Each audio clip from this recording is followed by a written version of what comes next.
আচ্ছা, আশা করি সবাই ভালো আছো। তো আমার সার্কেলে যারা আছো আমি তাদের বলতে চাই, এই যে এই জায়গাটা দেখছো, এই জায়গার মালিক কিন্তু এখানে থাকে না, ঠিক আছে?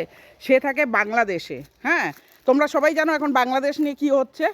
বাংলাদেশে থাকে, এখানে আমার শ্বশুরমশাই দুটো গাছ লাগিয়েছে। আমি জাস্ট বলেছি গাছ দুটো কাটা চলবে না। ওখান থেকে ওরা আমাকে বলে যাচ্ছে আমি নাকি ফালতু, ওর মা বলে যাচ্ছে আমি কোনো কথা বলবো না, সব কথা নাকি শিলু বলবে। এই বাড়িতে আমার বিয়ে হয়ে এসে, এই বাড়িতে আমার কোনো অধিকার নেই, এটা হলো কথা। আর তোমরা সবাই জানো যে দেখো এমনিও নিচু জায়গা, আমরা কিছু অবজেকশন করি না, এখানে জল টল জমে যায়।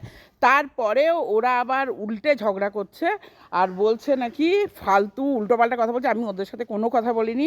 তো তোমরা বুঝে নাও যে যেহেতু আমি এটা সোশ্যাল মিডিয়াতে দিয়ে দেবো, বাংলাদেশের লোক এখানে জায়গা কিনে বাংলাদেশে রয়েছে, সে এখানে নেই। আমি, তোমরা তো জানোই যে বাংলাদেশ নিয়ে কী কত বড় ঝামেলা হচ্ছে। তো তারা এখানে নেই, আমরা তাও চুপ করে রয়েছি, কিচ্ছু বলিনি। তো আমি তোমাদের কাছে অনুরোধ করব যে যা যা বক্তব্য আছে সে একটু বলবে। আর বাংলাদেশের লোক যদি ইন্ডিয়ায় এসে রাজত্ব করে, তাহলে ইন্ডিয়ার লোকেরা কোথায় যাবে? ওদের এত বড় সাহস, এখানে কোনো দলিলপত্র নেই, তারপরেও ঝগড়া করে যাচ্ছে।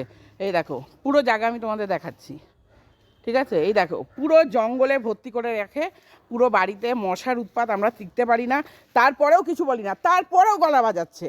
তারপরেও ওখান থেকে বেটা ছেলে মানুষ, এই যে এই বাড়ি দেখতেই পাচ্ছ, এই বাড়ির উপর থেকে, ওর থেকে আমি বড় বৌদি, সে ওখান থেকেও আমার সাথে ঝগড়া করে যাচ্ছে, ঠিক আছে?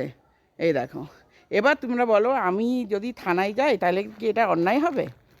এই যে আমি ভিডিওটা তোমাদের সামনে পোস্ট করছি, ঠিক আছে? দেখো পুরো জঙ্গল, পুরো জঙ্গল, একদম দেখো পুরো জঙ্গলে জঙ্গল।